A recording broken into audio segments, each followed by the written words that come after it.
So guys, kwento ko lang, no, galing ako dito sa sa Swabing Kotse program ni Grab para i-check yung sasakyan natin. Yung year model ng sasakyan ko 2017 pa to. So nakatanggap tayo ng text last week, 2 weeks ago, na kailangan i-dalhin dito sa Auto Doc Marikina. Ngayon medyo nanginginig pa ako kasi kakatapos lang ng inspeksyon. So yung mga issue kasi dito sa sasakyan namin, syempre yung mga gas tama dito sa side ng sa passenger side, malaki tama nito. Pati sa bumper nasira yung fog light. So yun yung una namin ginawa nung asawa ko, pina-repaint namin yung bumper tsaka yung gilid. So umabot yung repaint ng mga 7,000. Tapos yung sa aircon naman, malamig naman yung aircon pero hindi ako kampante. Kaya ginawa ko, pina-check ko sa sa pagawaan ng aircon, palalagyan ko sana ng Freon. Kasi madalas pag pinalagyan mo ng Freon, lalamig na yan. So kailangan mo lang naman, ilang oras lang naman sabi nung gumagawa ng aircon, malamig pa daw, puno daw yung Freon. So ang ginawa ko na lang, pinalitan ko yung filter dito sa cabin filter. 350 yun. Tapos ngayon, natakot ako kasi may yung sa ilalim baka i-check. Kasi 'di ba, hindi na maiwasan yung mga leak. Pero wala naman leak sa akin. So, yun, hindi naman, wala naman. Ngayon ito yung yung dokumento, ko diyan sa dito sa sa video, yung mga ewan ko kung pwedeng i-share to, no. Ito yung dokumento na checklist nila. Yun. So ang aircon, chine-check nila, meron silang device na isasaksak sa sa aircon nyo. Tapos titingnan doon, lalabas doon yung temperature. So yung score ko, yung lumabas is 8.5, pasado.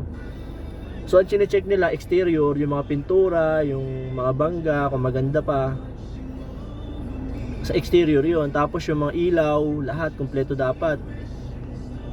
Brake light, kasi may mga nauna sa akin yung mga brake light hindi kumpleto, may mga malfunction. So balik sila, ni-note yun. Tapos yung early wiring device nyo, ilabas nyo na, tsaka yung spare na gulong nyo dapat nandoon. Chine-check din yung gulong, pinipicturean nila kung maganda pa yung ng gulong nyo. Sa interior, titingnan nila yung kisame, yung upuan, lahat, pati pupunta sila sa likod sa passenger side, uupo sila, titingnan nila kung okay pa. Yun. So tingnan niyo yung mga upuan nyo. Ang ginawa ko kasi dito sa upuan ko, yung seat cover ko medyo nakalmot ng pusa. May mga nakakalmot kasi syempre tatastas. Tinanggal ko kasi yung sapin. Akala ko mas maganda siya pag ganito, yung pala pinipicturean din nila, buti nakapasa. Kasi may tastas tong seat cover So ayan, ang mga naka-summary dito na chinek nila: exterior, pass; interior, pass; aircon, 8.5 yung score; lights, pass; tires, pass; tools, pass; tsaka yung early warning device, pass. So ito yung pinaka-summary. Yung ORCR nyo pala, kailangan, syempre lagi nyo naman dala yun, tsaka driver's license. So ang babayaran nyo lang is yung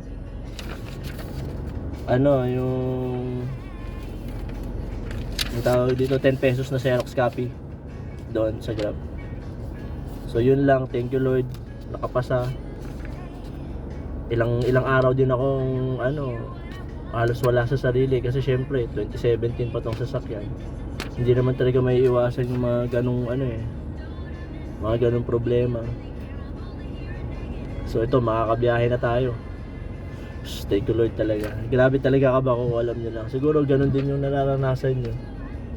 Kasi di makatulog. 2 days ako hindi bumiyahe dahil sa kakaisip dito. Tapos mag-ingat kayo, huwag niyo iiwan basta-basta dito sa Marikina yung sasakyan, may naniniket dito. So yun lang guys, mga kagaya kong Grab driver, sana nakatulong tong video sa atin kasi wala talaga tayo idea. So yun lang. At etong papel na to ibabalik ko sa Grab office para i-register nila na pasado. Yun lang.